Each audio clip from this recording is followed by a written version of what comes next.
everyone, I'm here to share our next read aloud with you, and it's one of my all-time favorite books, and I'm so excited to get to do this with you. This is called A Long Walk to Water, and it is by Linda Sue Park, and this story is a story about a young man who lives in southern Sudan, which is a country in Africa, and I'm going to show you where that is on the map, and it's about an event that occurred in his life. And the thing that's nice about this book is it is just harrowing.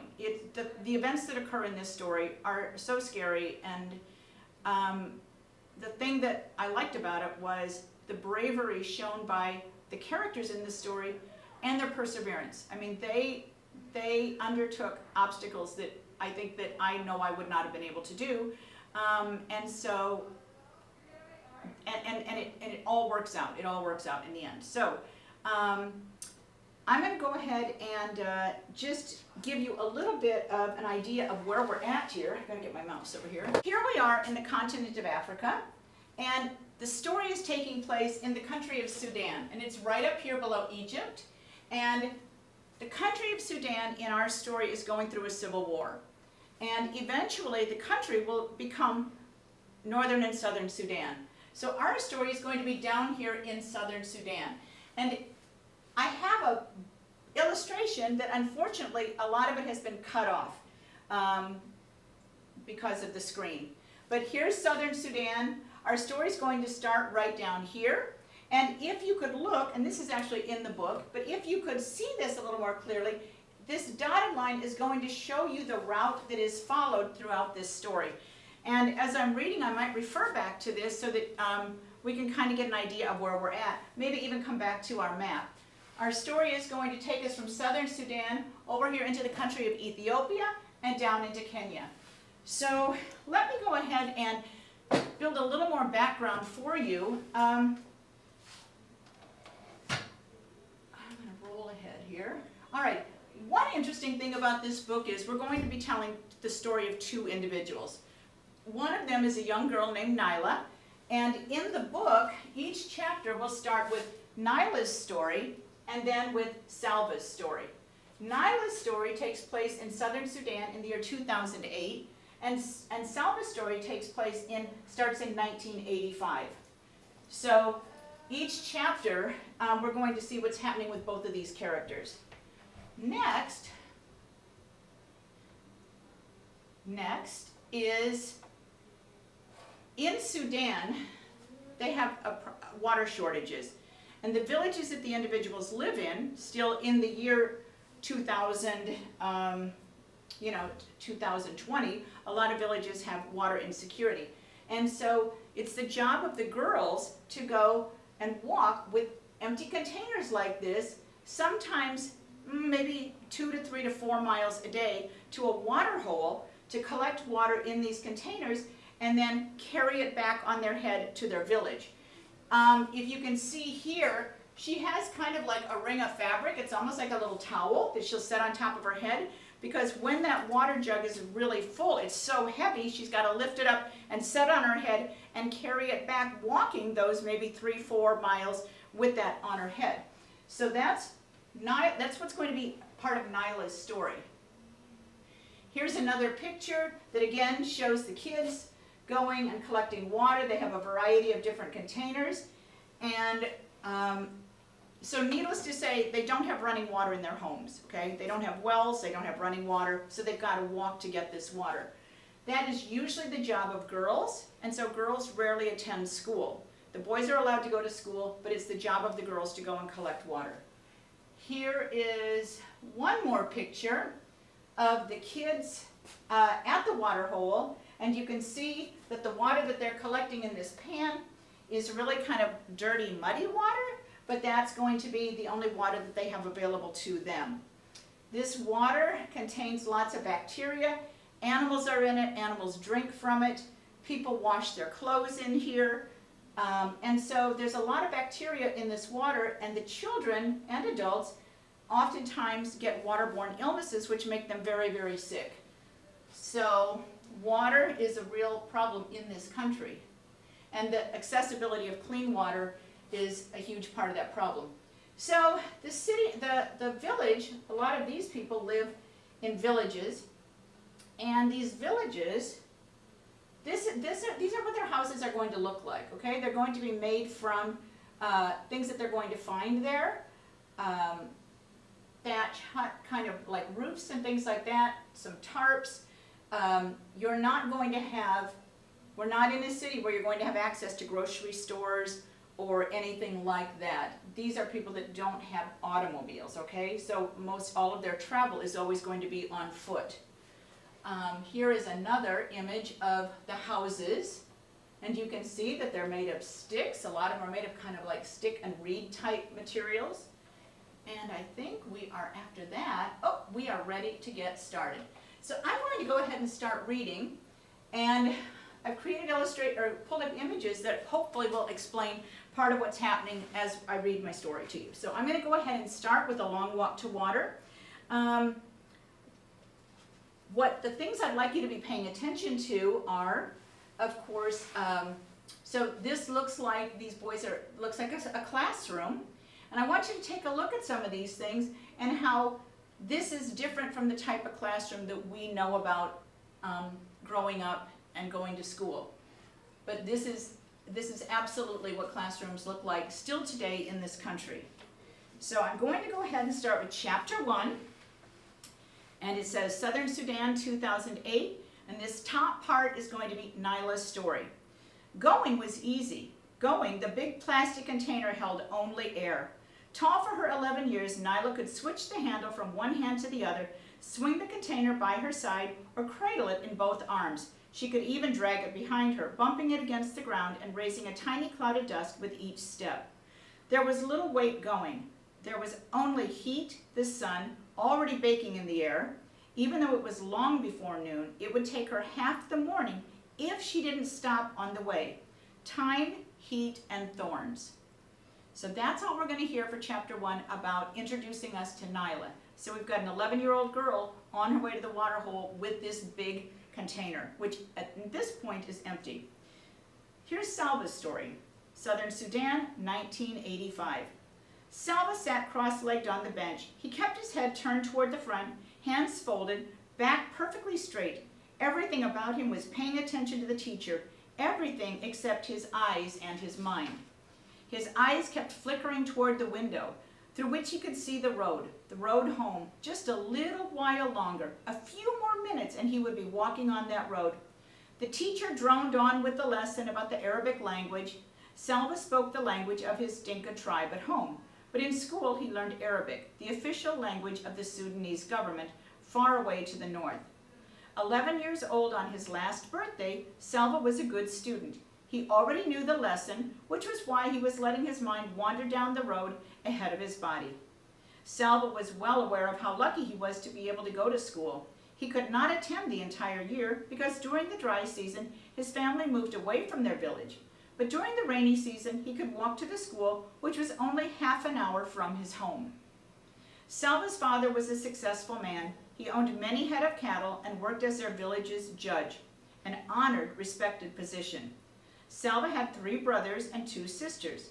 As each boy reached the age of about 10, he was sent off to school. Salva's older brothers, Arik and Ring, had gone to school before him last year. It had been Salva's turn. His 2 sisters, Akit and Agnath, did not go to school. Like the other girls in the village, they stayed home and learned from their mothers how to keep a house. Most of the time, Salva was glad to be able to go to school. But some days he wished he was still back at home herding cattle. He and his brothers, along with the sons of his father's other wives, would walk with the herds to the water holes where there was good grazing.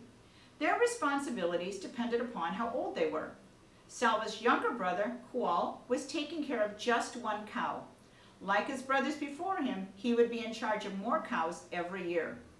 Before Salva had begun going to school, he had helped look after the entire herd, and his younger brother as well. The boys had to keep an eye on the cows, but the cows did not really need much care. They left plenty of time to play. Salva and the other boys made the cows out of clay. The more cows you made, the richer you were. But they had to be fine, healthy animals. It took time to make a lump of clay look like a good cow. The boys would challenge each other to see who could make the most and the best cows. Other times they would practice with their bows and arrows, shooting at small animals or birds. They weren't very good at this yet, but once in a while they got lucky.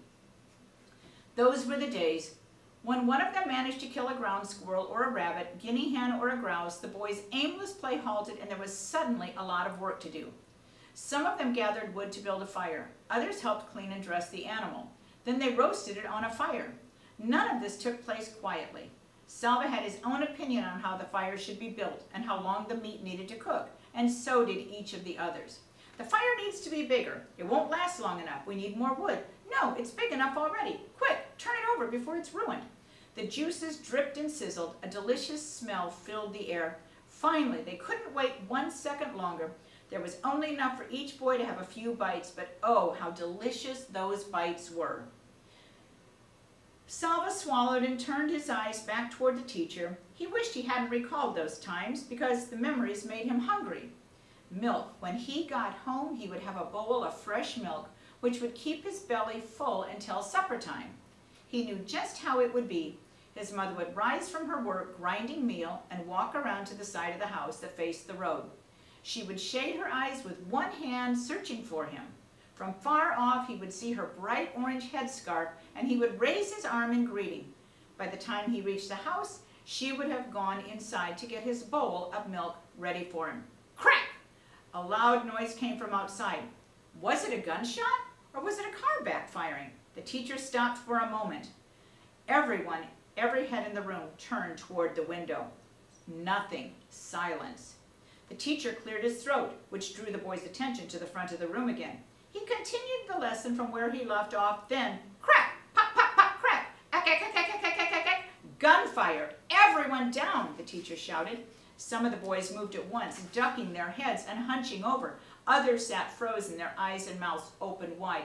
Salva covered his head with his hands and looked from side to side in panic. The teacher edged his way along the wall to the window. He took a quick peek outside. The gunfire had stopped, but now people were shouting and running. Go quickly, all of you, the teacher said, his voice low and urgent. Into the bush. Do you hear me? Not home. Do not run home. They will be going into the village. Stay away from the village. Run into the bush. He went to the door and looked out. Go, all of you, now. The war had started 2 years ago. Salva did not understand much about it, but he knew that rebels from the southern part of Sudan, where he and his family lived, were fighting against the government, which was based in the north.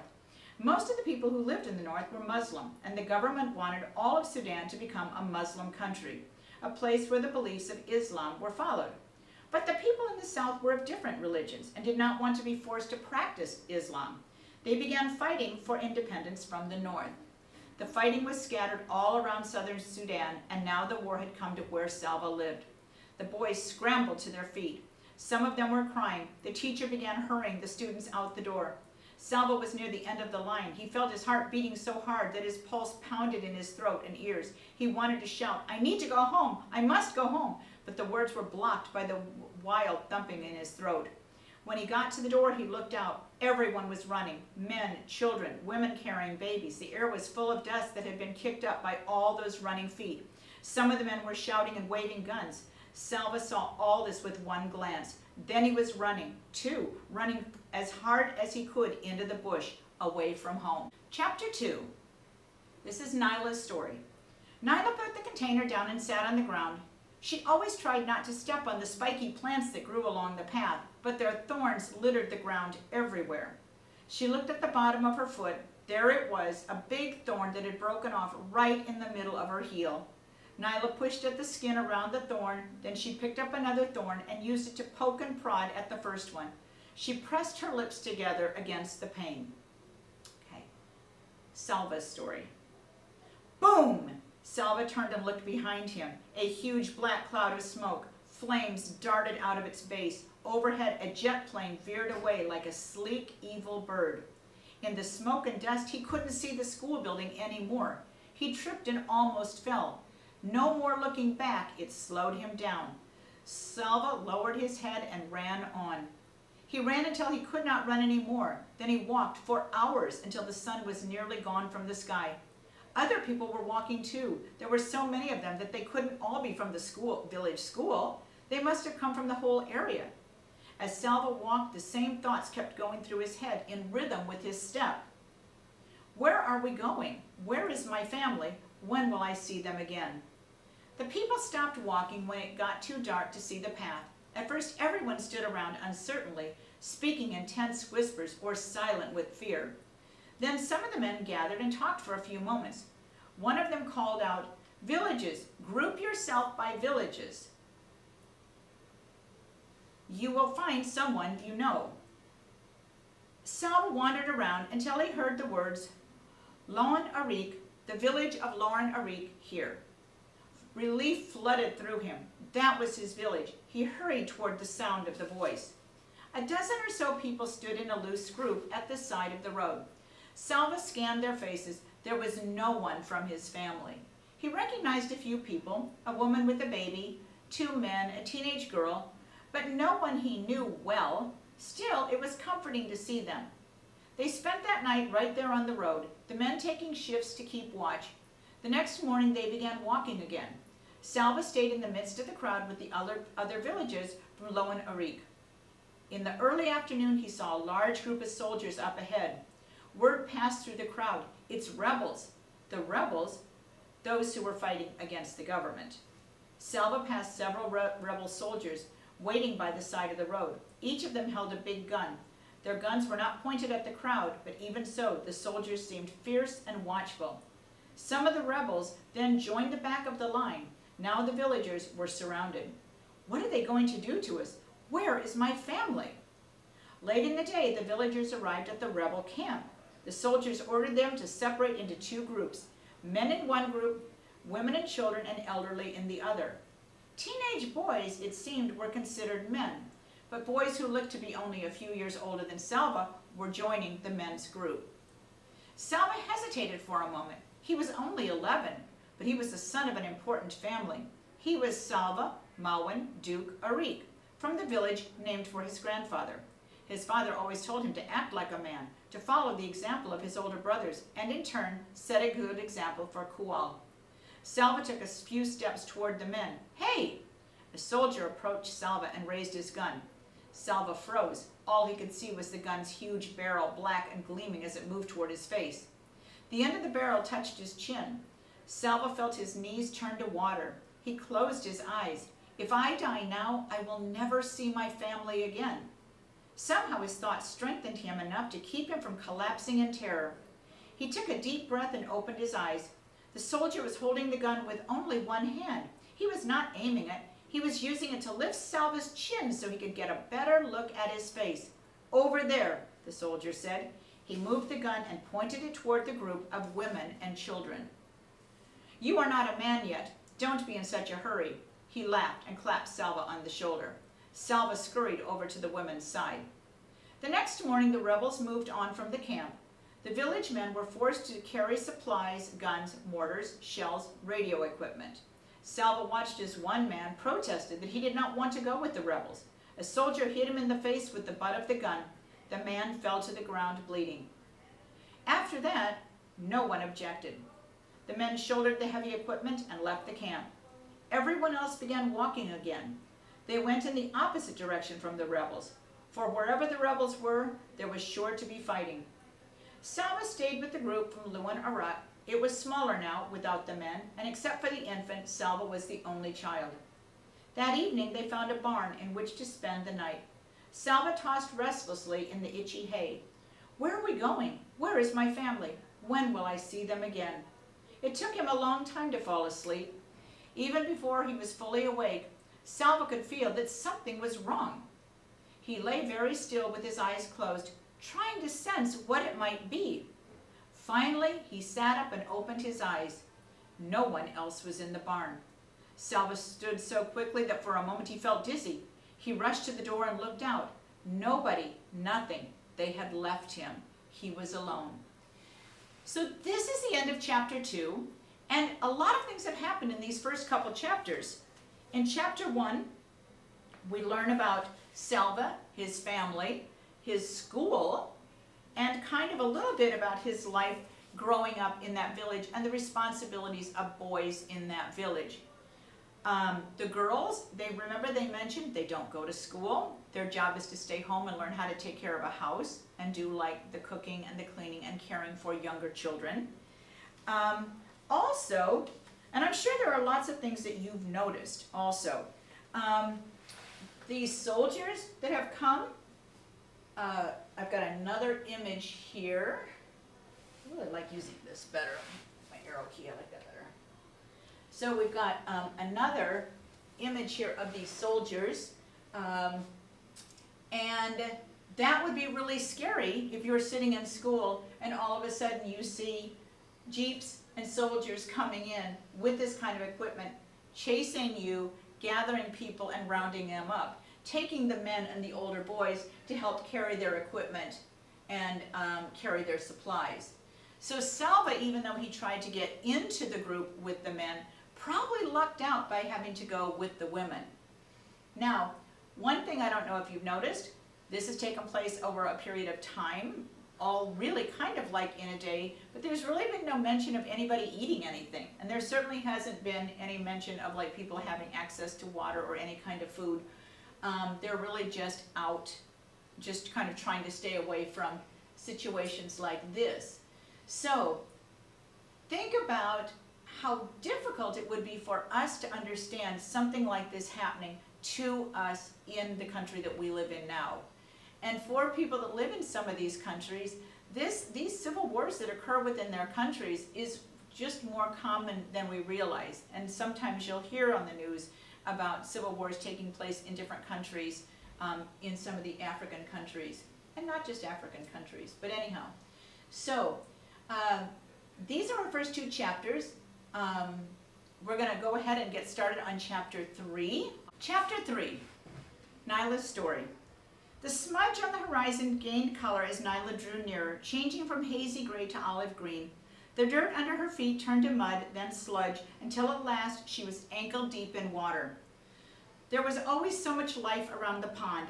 Other people, mostly women and girls who had come to fill their own containers, many kinds of birds, all flap and twitter and caw, herds of cattle that had been brought to the good grazing by the young boys who looked after them. Nyla took the hollowed gourd that she had tied to the handle of the plastic container. She untied it and scooped up the brown, muddy water and drank. It took 2 gourdfuls before she felt a little cooler inside. Nyla filled the container all the way to the top. Then she tied the gourd back in place and took the padded cloth donut from her pocket. The donut went on her head first, followed by the heavy container of water, which she would hold in place with one hand. And I'm going to stop for a minute and go back to that, just so you can see again. Go back down here to these slides showing her at the beginning. So here we are again. So this is what we're talking about. Here's what they're calling that fabric donut that she's going to set on her head, so that this container, all the way that she's carrying, is not really going to like push into her head and be really painful. And this next image here of the kids carrying these containers in their buckets. And when she went down and got a drink out of this water, this is kind of where we're at with this. This is kind of muddy. Just if you went out and just dipped down in some kind of muddy water, this is her only drinking option. She doesn't have any other choice. So she's been walking, she's hot, she's thirsty, and sharing this water with her are, like they mentioned, women doing laundry, lots of other animals. There are oftentimes kids bathing in the water. So that is your drinking water choice. All right. I'm going to go back to our story for just a second here. Nyla filled the container all the way to the top. Then she tied the gourd back in place and took the padded cloth donut from her pocket. The donut went on her head first, followed by the heavy container of water, which she would hold in place with one hand. With the water balanced on her head and her foot still sore from the thorn, Nyla knew that going home would take longer than coming had. But she might reach home by noon if all went well. So this trip to get this water will have taken her half a day, okay? And remember, Nyla's 11 years old. All right, now we're going to go to Salva's story. And he's just realized that the group that he was with from his village, they stayed in the evening in a barn to kind of take shelter and rest, and when he woke up and realized everyone had left him. So that's kind of where we're at. I'm going to go back here then to, we ended up here at these soldiers, and I don't want to go too far yet. Okay, so not yet. All right, we're going to stay right here at the soldiers for a second. The tears were hot in Salva's eyes. Where had everyone gone, and why had they left without waking him? He knew the answer, because he was a child who might tire easily and slow them down and complain about being hungry and cause trouble somehow. I would not have been troubled. I would not have complained. What will I do now? Salva took a few steps to see what he could see. On the far horizon, the sky was hazy from the smoke of the bombs.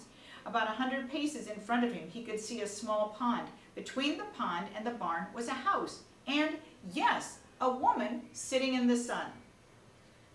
Holding his breath, he crept closer until he could see her face clearly. The ritual scar patterns on her forehead were familiar. They were Dinka patterns, which meant that she was from the same tribe as Salva. Now I'm going to show you what we're talking about here. So in this country, we have two groups, two different tribes living within this country, the Dinka and the Nur. And I'm really sad that this has gotten cut off, because this is something you really want to be able to see. So part of the ritual of boys becoming men is that they have this scarring kind of cut into their face. And they do this through using a tool and cutting this, and then they rub ash in it, like ash from like a fire, like if you had like a fire pit or something. And they rub ash in that cut, and it leaves a raised scar. And so they're really cutting designs into the forehead. So these two groups, the Dinka and the Nur, the Dinka tribe, which he's from, is going to have scarring that is going to come forward and form like a V on the forehead. Unfortunately, our camera is not going to let us turn this far, but the Nur, I'll try to find a better picture for you, the scarring is actually going to be in straight lines across the forehead. So as they encounter people along the way, they're going to be able to tell what tribe they're from by looking at the scarring on the foreheads of the men. Now, Salva is not yet old enough to have had this scarring done. So, but he's able to recognize it on other people. All right. Let's go back to our story. So, also though, here, this woman also had this scarring pattern on her head also. I don't recall that all women had the scarring done, but apparently this woman had. All right. Salva let out his breath in relief. He was glad that she was not a Nur. The Nur and Dinkas had a long history of trouble. No one, it seemed, was sure where Nur land ended and Dinka land began. So each tribe tried to lay claim to the areas richest in water. Over the years, there had been many battles, large and small, between Dinka and Nur. Many people on both sides had been killed. This was not the same as the war that was going on now between the rebels and the government. The Dinka and the Nur had been fighting each other for hundreds of years. The woman looked up and saw him. Salva flinched at her glance. Would she be friendly to a stranger? Would she be angry with him for spending the night in her barn? But at least he was not alone now, and that knowledge was stronger than the uncertainty about what the woman might do or say to him. He walked toward her. "Good morning, Auntie," he said, his voice trembling. She nodded at him. She was old, much older than Salva's mother. He kept quiet, waiting for her to speak. "You must be hungry," she said at last. She stood and went into the house. A few minutes later, she came back out and gave him 2 handfuls of raw peanuts. Then she sat down again. "Thank you, Auntie." Squatting on his haunches next to her, Salva shelled the nuts and ate them. He chewed every nut into a paste before he swallowed it, trying to make each one last as long as he could. The woman sat without speaking until he was finished. Then she asked, "Where are your people?" Salva opened his mouth to speak, but his eyes filled with tears again, and he could not answer. She frowned. "Are you an orphan?" He shook his head quickly. For a moment he felt almost angry. He was not an orphan. He had a father and a mother. He had a family. "I was at school. I ran away from the fighting. I do not know where my family is." She nodded. "A bad thing, this war.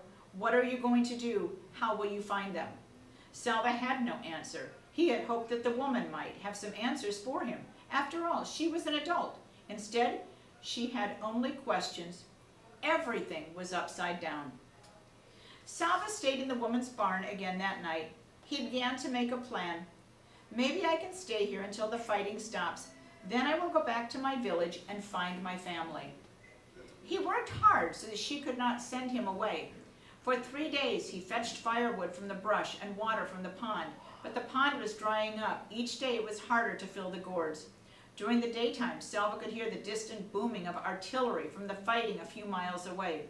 With every shell that exploded, he would think of his family, hoping they were safe, wondering desperately when he might be with them again.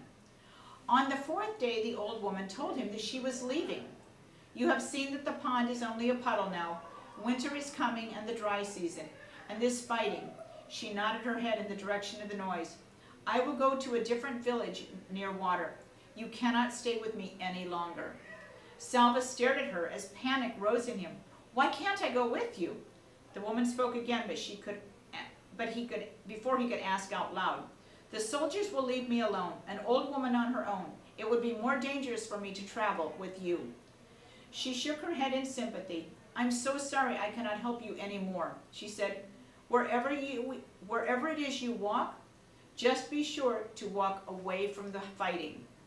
Salva stumbled back to the barn. "What will I do? Where will I go?"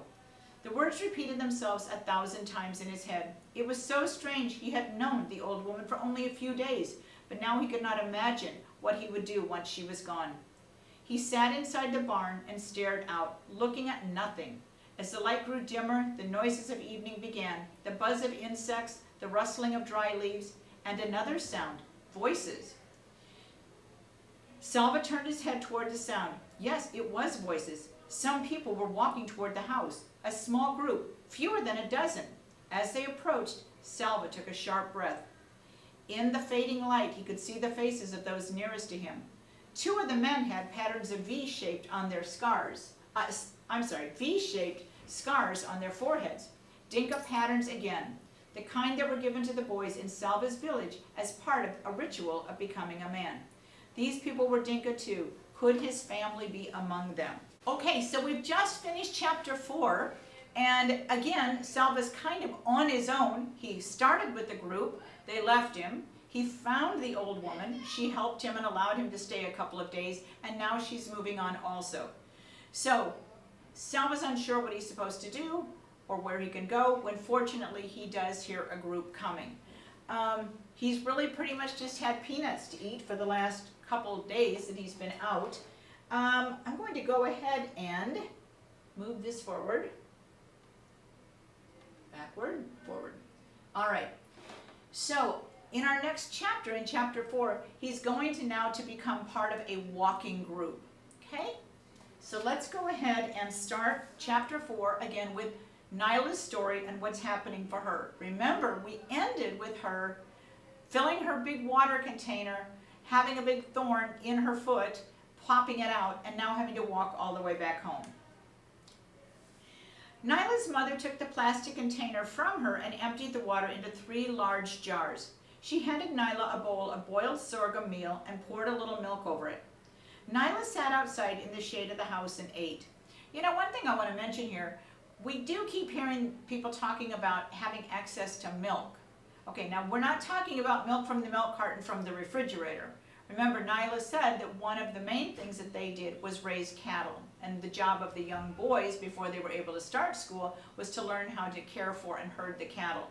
So they do have access to cattle and they have access to milk. So, so her mother then gave her, poured a little milk over it. Nyla sat outside in the shade of the house and ate. When she was done, she took the bowl back inside. Her mother was nursing the baby, Nyla's little brother. "Take a cure with you," her mother said, nodding toward Nyla's sister. Glancing at her younger sister, Nyla did not say what she was thinking, that Akir was only 5 years old. She was too small and walked too slowly. "She needs to learn," her mother said. Nyla nodded. She picked up the plastic container and took Akir by the hand. Home For just long enough to eat, Nyla would now make her second trip to the pond and back, nearly a full day of walking altogether. This was Nyla's daily routine 7 months of the year. So every single day, 7 days a week, she gets up, walks, collects water, comes home, has a quick small bite to eat, and now makes the entire journey again. All right, we are now, chapter 4, at Salva's story. Salva held his breath as he scanned the faces one by one. Then the air left his lungs and seemed to take all hope with it. Strangers, none from his family. The old woman came up behind him and greeted the group. "Where are you going?" she asked. At the few of the people exchanged uneasy glances. There was no reply. The woman put her hand on Salva's shoulder.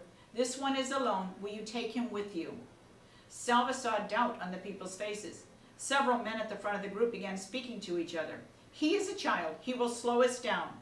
"Another mouth to feed. It is already hard enough to find food. He's too young to do any real work. He'll be of no help to us." Salva hung his head. They would leave him behind again, just as the others had. Then a woman in the group reached out and touched the arm of one of the men. She said nothing but looked first at the man and then at Salva. The man nodded and turned to the group. "We will take him with us," he said. Salva looked up quickly. A few in the group were shaking their heads and grumbling. The man shrugged. "He's a Dinka," he said, and began walking. The old woman gave Salva a bag of peanuts and a gourd for drinking water. He thanked her and said goodbye. Then he caught up with the group, determined not to lag behind, not to complain, and not to be trouble to anyone. He did not even ask where they were going, for fear that his question would be unwelcome. He knew only that they were Dinka and that they were trying to stay away from the war, and he had to be content with that. The days became a never-ending walk. Salva's feet kept time with the thoughts in his head, the same words over and over. "Where is my family? Where is my family?" Every day he woke and walked with the group, rested at midday and walked until dark. They slept on the ground. The terrain changed from scrub to woodland. They walked among stands of stunted trees. There was little to eat, a few fruit here and there, always either unripe or worm-rotten. Salva's peanuts were gone by the end of the third day. After about a week, they were joined by more people. Another group of Dinkas, and several members of a tribe called the Jurchol. Men, women, boys, and girls, old and young, walking, walking, walking. Walking to nowhere. Salva had never been so hungry. He stumbled along, somehow moving one foot ahead of the other, not noticing the ground he walked on or the forest around him or the light in the sky. Nothing was real except his hunger. Once a hollow in his stomach was now a deep, buzzing pain in every part of him. Usually he walked among the Dinka, but today, shuffling along in a daze, he found he had fallen a little behind. He walked next to a young man from the Jurchol. Salva didn't know much about him, except that his name was Buksa. As they walked along, Buksa slowed down. Salva wondered sluggishly if they shouldn't try to keep up a bit better. Just then, Buksa stopped walking.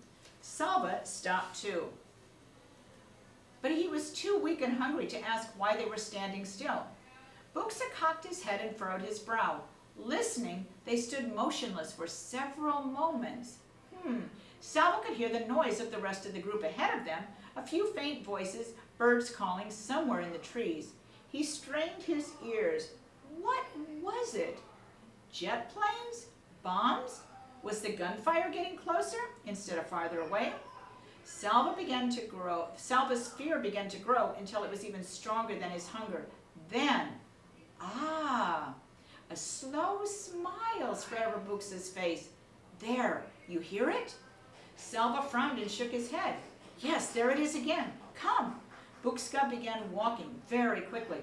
Salva struggled to keep up. Twice, Buksa paused to listen, then kept going even faster.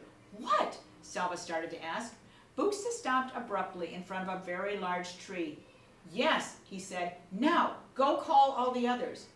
By now, Salva had caught the feeling of excitement. "But what shall I tell them?" "The bird, the one I was listening to, he led me right here." Buksa's smile was even bigger now.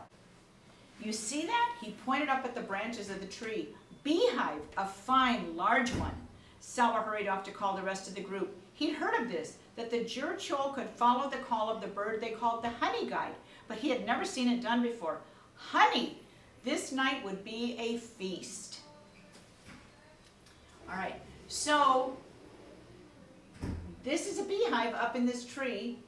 They're going to have to get it down. I'm not sure what's going to happen here, but where there's a beehive, there are going to be bees. So we'll have to see what happens in chapter 5. We're in Nylas' story, starting in chapter 5. There was a big lake 3 days' walk from Nylas' village. Every year when the rain stopped and the pond near the village dried up, Nylas' family moved from their home to a camp near the big lake. Nylas' family did not live by the lake all year round because of the fighting. Her tribe, the Nur, often fought with the rival Dinka tribe over the land surrounding the lake. Men and boys were hurt and even killed when the two gangs clashed. So Nyla and the rest of her village lived at the lake only during the 5 months of the dry season, when both tribes were so busy struggling for survival that the fighting occurred far less often. Like the pond back home, the lake was dried up, but because it was much larger than the pond, the clay of the lake bed still held water. Nyla's job at the lake camp was the same as at home, to fetch water. With her hands, she would dig a hole in the damp clay of the lake bed. She kept digging, scooping out handfuls of clay until the hole was as deep as her arm was long. The clay got wetter as she dug until at last water began to seep into the bottom of the hole. The water that filled the hole was filthy, more mud than liquid. It seeped in so slowly that it took a long time to collect even a few gourds full. Nyla would crouch by the hole waiting for water, here for hours at a time, and every day for 5 long months, until the rains came and she and her family could return home. Okay, so now she's not walking any longer. Instead, she's just spending hours waiting for water to fill this hole. All right, in chapter 4, we left off with Salva's friend finding a beehive, and Salva's running back to let the group know, and they're very excited about this. Salva's eye was swollen shut. Books's forearms were lumpy and raw. A friend of Books's had a fat lip. They all looked like they had been in a terrible fight. But their injuries weren't bruises, they were bee stings. A fire had been started under the tree to smoke the bees out of the hive and make them sleepy. But as Bukska and the other Jurchol men were removing the hive from the tree, the bees woke up and were not at all happy to discover that their home was being taken away.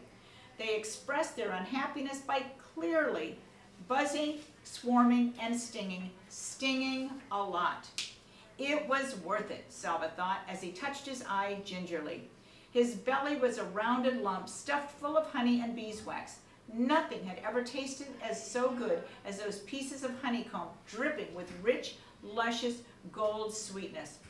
Along with everyone else in the group, he had eaten as much as he could hold, and then a little more. All around him, people were licking their fingers in great satisfaction, except for one of the Dinka men who had been stung on his tongue. It was swollen so badly that he could not close his mouth, and he could hardly swallow. Salva felt sorry for him. The poor man couldn't even enjoy the honey. The walking seemed easier now that Salva had something in his belly. He had managed to save one last piece of honeycomb and had wrapped it carefully in a leaf. By the end of the next day, the honey was gone, but Salva kept the beeswax in his mouth and chewed it for the memory of sweetness. The group got a little bigger. Each passing day, more people joined them, people who had been walking alone or in little clusters of 2 or 3.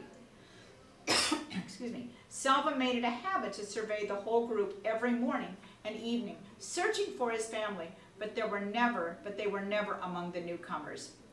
One evening, a few weeks after Salva had joined the group, he made his usual walk around the fireside, scanning every face in the hope of seeing a familiar one. One evening, a few weeks after Salva had joined the group, he made his usual walk around the fireside, scanning every face in the hope of seeing a familiar one. Then, ouch! Salva almost lost his footing on the ground underneath him, as the ground underneath him seemed to move. A boy jumped to his feet and stood in front of him. "Hey, that was my hand you stepped on." The boy spoke Dinka, but with a different accent, which meant that he was not from the area around Salva's village. Salva took a step back. Sorry, are you hurt? The boy opened and closed his hand a few times, then shrugged. It's all right, but you really should watch where you're going. Sorry, Salva repeated. After a moment's silence, he turned away and began searching the crowd again. The boy was still looking after him. Your family? He asked. Salva shook his head. Me too, the boy said. He sighed, and Salva heard that sigh all the way to his heart. Their eyes met. I'm Salva. I'm Mario. It was good to make a friend. Mario was the same age as Salva. They were almost the same height, and when they walked side by side, their strides were exactly the same length. And the next morning, they began walking together. I think I have a picture like that. Do you know where we're going? Salva asked. Mario tilted his head and put his hand on his brow to shade his eyes from the rising sun. East, he said wisely. We're walking into the morning sun. Salva rolled his eyes. Well, I know we're going east, he said. Anyone could tell that, but where in the east? Mario thought for a moment. Ethiopia, he said. East of Sudan is Ethiopia. Salva stopped walking. Ethiopia? Well, that's another country. We can't walk all the way there. I can't go to another country, Salva thought. If I do, my family will never find me. Mario put his arm around Salva's shoulders. He seemed to know what Salva was thinking, for he said, It doesn't matter. Don't you know that if we keep walking east, we'll go all the way around the world and come right back here to Sudan? That's where we'll find our families. Salva had to laugh. They were both laughing as they started walking arm in arm, their strides matching perfectly.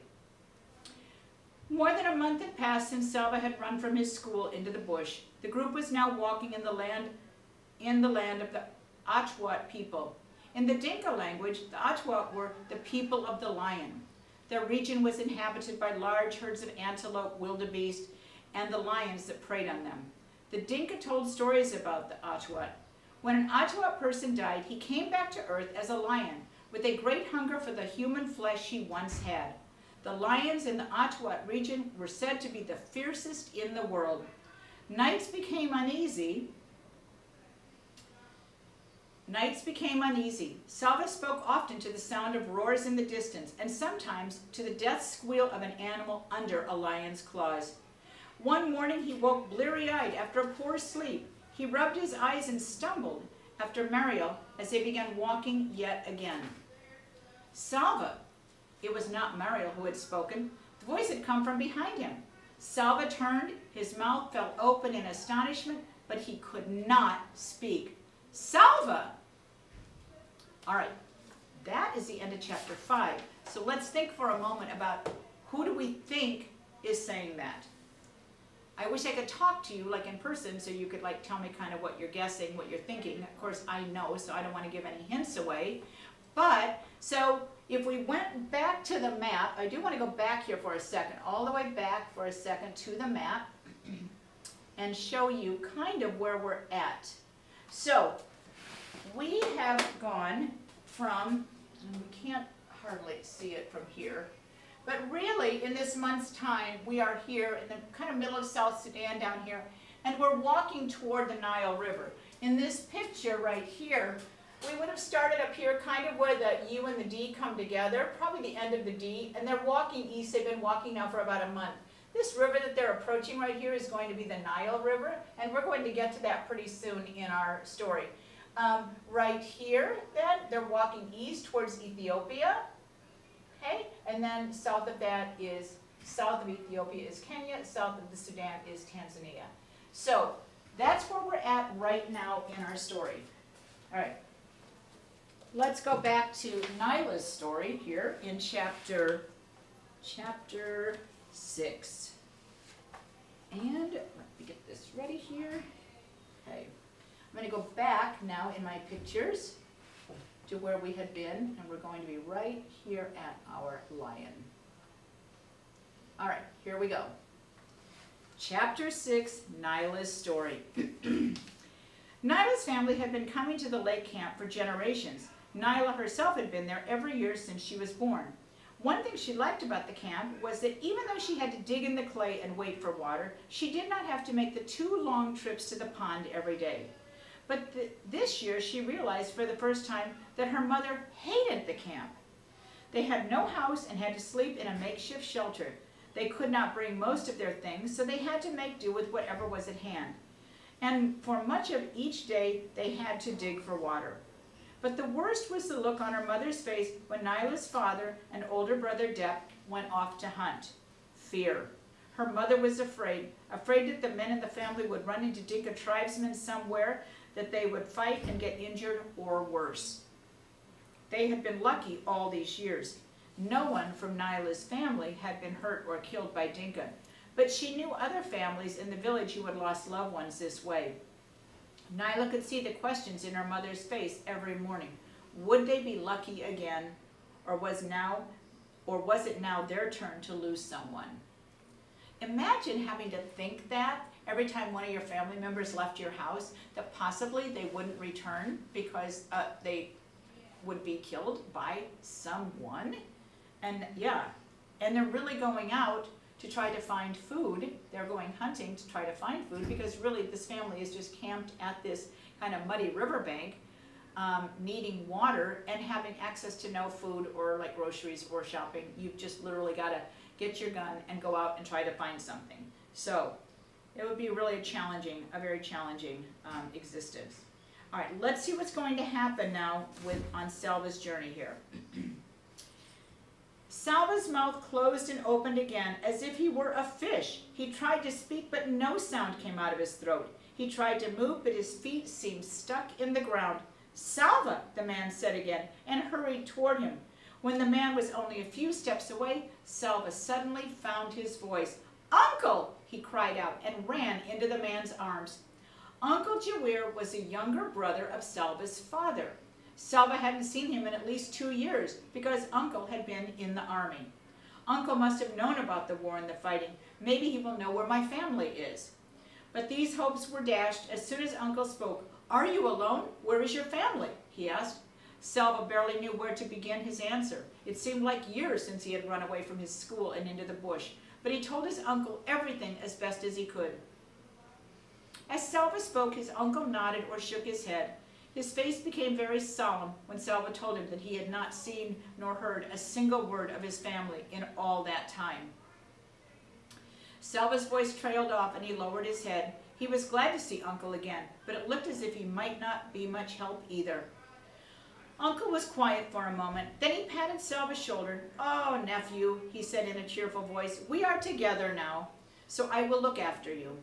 It turned out that Uncle had joined the group 3 days earlier, but since there were more than 30 people traveling together, they had not found each other until now. As they began walking, Salva saw that his uncle had a gun, a rifle that he carried on a strap over one shoulder. Already Salva could tell that because of his army experience, and because he had a gun, Uncle was seen by the group as kind of a leader.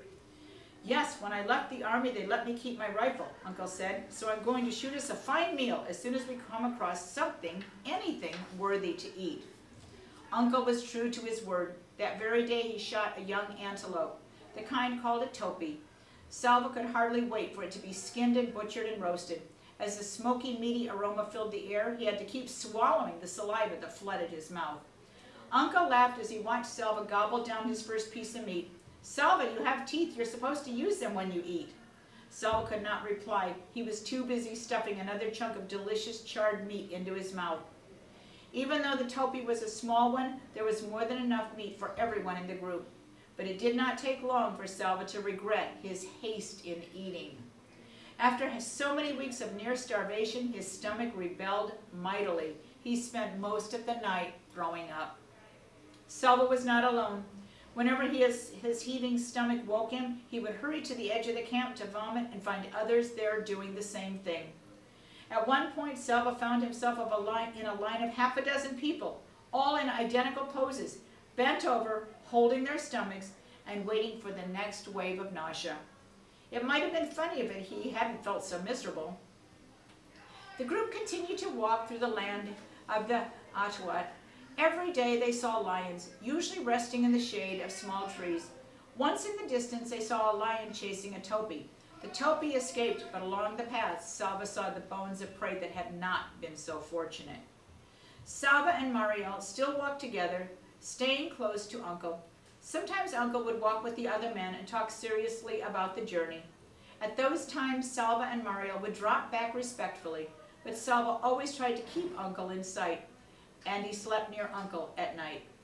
One day the group began walking in the late afternoon with hopes of reaching a waterhole before settling down for the night. But there was no water anywhere, though they searched for miles. They kept walking into the night and through the night. For 10 hours they walked, and by dawn everyone was exhausted. Uncle and the other leaders finally decided that the group had to rest. Salva took 2 steps off the path and fell asleep almost before he lay down. He did not wake until he felt Uncle's hand shaking his shoulder. As he opened his eyes, he heard wailing. Someone was crying.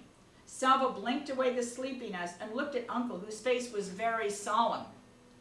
"I'm sorry, Salva," Uncle said quietly. "Your friend." "Mariel?" Salva looked around. "He should be here somewhere nearby. I don't remember if he slept near me. I was so tired. Perhaps he has gone to find something to eat." Uncle stroked Salva's head as if he were a baby. "I'm sorry," he said again. A cold mist seemed to grip Salva's heart. What happened? What do you think? Make a prediction. What do you think has happened?